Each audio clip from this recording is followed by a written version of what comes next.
اعوذ باللہ من الشیطان الرجیم بسم اللہ الرحمن الرحیم۔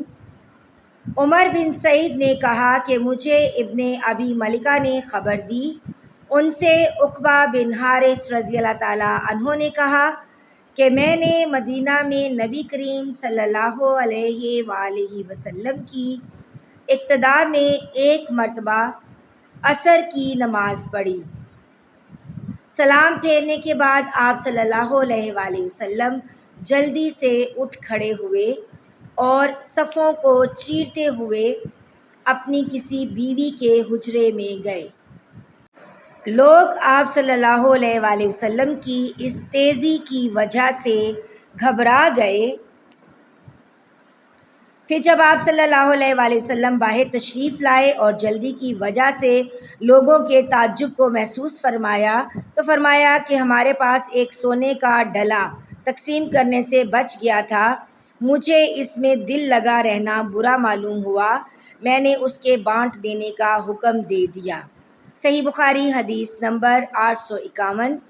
شعبہ نے بیان کیا، انہوں نے سلیمان سے بیان کیا، ان سے عمارہ بن عمیر نے، ان سے اسود بن یزید نے بیان کیا کہ عبداللہ بن مسعود رضی اللہ تعالیٰ عنہ نے فرمایا کہ کوئی شخص اپنی نماز میں سے کچھ بھی شیطان کا حصہ نہ لگائے، اس طرح کہ داہنی طرف ہی لوٹنا اپنے لیے ضروری قرار دے لے۔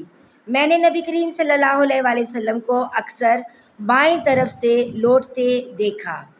صحیح بخاری حدیث نمبر 852۔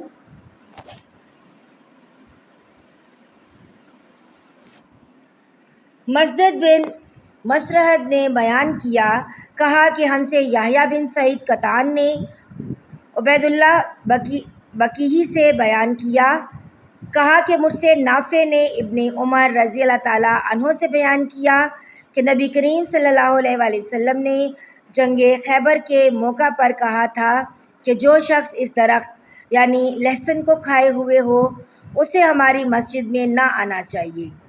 کچا لہسن یا پیاز کھانا مراد ہے کہ اس سے منہ میں بدبو پیدا ہو جاتی ہے۔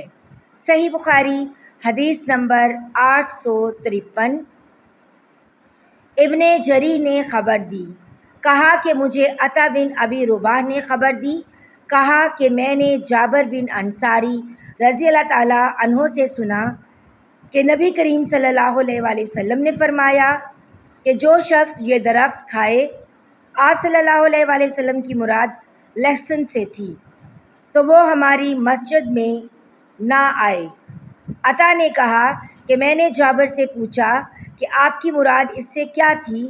انہوں نے جواب دیا کہ آپ کی مراد صرف کچے لہسن سے تھی۔ مخلد بن یزید نے ابن جریح کے واسطے سے علانیہ کے بجائے علانیتہ نقل کیا ہے، یعنی آپ صلی اللہ علیہ وآلہ وسلم کی مراد صرف لہسن کی بدبو سے تھی۔ صحیح بخاری حدیث نمبر 854۔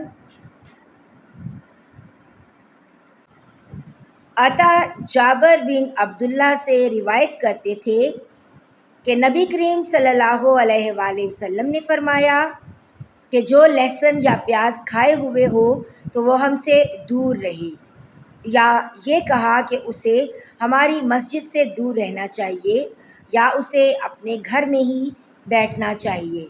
نبی کریم صلی اللہ علیہ وآلہ وسلم کی خدمت میں ایک ہانڈی لائی گئی جس میں کئی قسم کی ہری ترکاریاں تھیں، پیاز یا گنڈا بھی۔ آپ صلی اللہ علیہ وآلہ وسلم نے اس میں بو محسوس کی اور اس کے متعلق دریافت کیا۔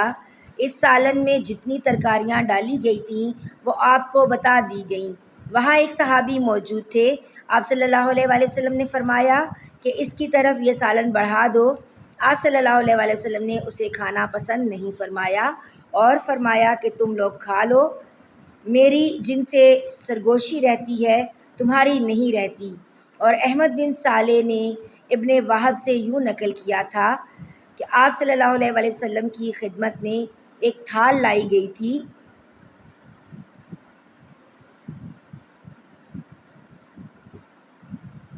ابن وہب نے کہا کہ طبق جس میں ہری ترکاریاں تھیں، اور لیث اور ابو صفوان نے یونس سے روایت میں ہانڈی کا قصہ نہیں بیان کیا۔ امام بخاری رحمۃ اللہ علیہ نے یا سعید یا ابن وہب نے کہا، میں نہیں کہہ سکتا کہ یہ خود ظاہری کا قول ہے یا حدیث میں داخل ہے۔ صحیح بخاری حدیث نمبر 855۔